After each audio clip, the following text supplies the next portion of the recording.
Assalamualaikum warahmatullahi wabarakatuh. Perkenalkan, nama saya Muhammad Irfan Suhada dengan NIM akhir 0018. Saya dari Prodi Pendidikan Ekonomi Universitas Negeri Semarang. Oke, baik. Pertama-tama kali ini saya akan menjelaskan tentang latar belakang dari Alfred Marshall. Nah, di sini Alfred Marshall lahir pada tahun 1842 di London. Ia mulai menekuni studi matematika dan filsafat, bahkan sempat tertarik untuk menjadi pendeta. Namun, perhatian Marshall bergeser ke bidang ekonomi karena ia ingin memahami dan mengatasi persoalan sosial seperti kemiskinan. Baginya, ekonomi adalah sarana untuk memperbaiki kesejahteraan masyarakat. Karir akademiknya berkembang di University of Cambridge, tempat ia menjabat sebagai profesor ekonomi politik sejak tahun 1885.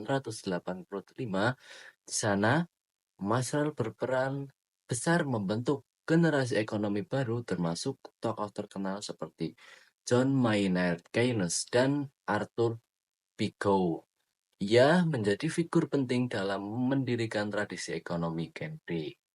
Nah, di sini karya terkenal Marshall yaitu buku Principle of Economy yang diterbitkan pada tahun 1890 menjadi fondasi utama bagi ilmu ekonomi modern, khususnya ekonomi mikro. Dalam buku ini, ia menggabungkan ide-ide dari ekonomi klasik dengan pendekatan baru dari teori marginal, lalu menyusunnya dalam sistem berpikir yang logis dan lebih sistematis.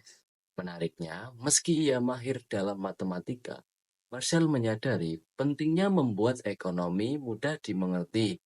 Oleh karena itu, ia menyimpan rumus-rumus matematis di bagian lampiran agar pembaca awam tetap dapat memahami isi utama bukunya. Yang selanjutnya, adapun kontribusi konsep ekonomi. Yang pertama, penawaran dan permintaan.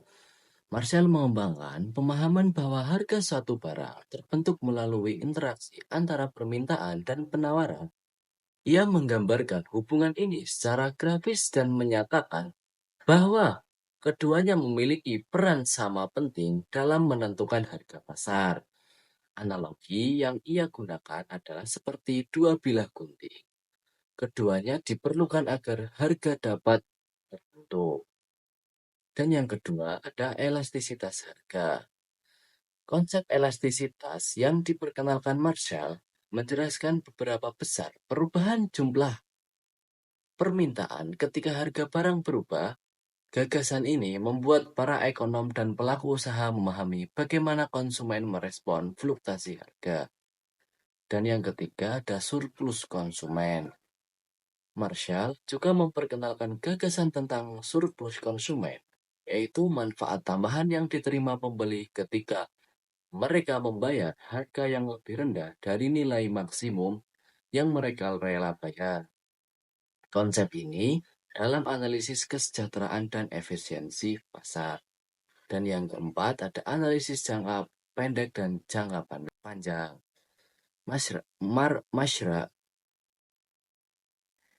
Marshall membedakan analisis ekonomi berdasarkan waktu. Dalam jangka pendek, sebagian faktor produksi dianggap tetap, sedangkan dalam jangka panjang, semua faktor dapat disesuaikan. Pemisahan ini membantu dalam memahami perubahan biaya, struktur pasar, dan respons bisnis terhadap perubahan kondisi. Oke, untuk yang selanjutnya, metodologi Marshall. Meskipun dikenal karena pendekatan analisis dan penggunaan alat matematika, Marshall tetap menekankan bahwa ekonomi harus bersifat praktis dan mudah dicerna. Ia menolak penggunaan matematika yang terlalu rumit jika hanya akan membingungkan pembaca. Baginya, ekonomi harus melayani kepentingan masyarakat, bukan hanya untuk teori di atas kertas. Dan yang selanjutnya adalah warisan pemikiran. Nah, pemikiran Alfred Marshall di sini sangat berpengaruh dalam membentuk dasar-dasar ekonomi. ekonomi mikro yang kita pelajari saat ini. Konsep-konsep seperti kurva permintaan, penawaran, elastisitas, dan surplus konsumen berasal dari karyanya. Ia juga memberikan pengaruh besar pada generasi berikutnya, termasuk Keynes yang kemudian mengembangkan teori makroekonomi berdasarkan kritik dan pengembangan gagasan Marshall. Nah, jadi kesimpulan dari semua materi tersebut yaitu Alfred Marshall bukan hanya ahli teori, tetapi juga tokoh yang menjadikan ekonomi lebih relevan dengan kehidupan nyata. Ia berhasil menyatukan berbagai pendekatan ekonomi dan mengembangkan alat analisis yang sangat relevan melalui pendekatan yang seimbang antara logika, matematika, dan kepekaan sosial. Marshall menjadikan ekonomi sebagai ilmu yang tidak hanya rasional, tapi juga berorientasi pada kesejahteraan manusia. Oke, baik. Jadi itu saja yang dapat saya sampaikan. Kurang lebihnya mohon maaf. Wassalamualaikum warahmatullahi wabarakatuh.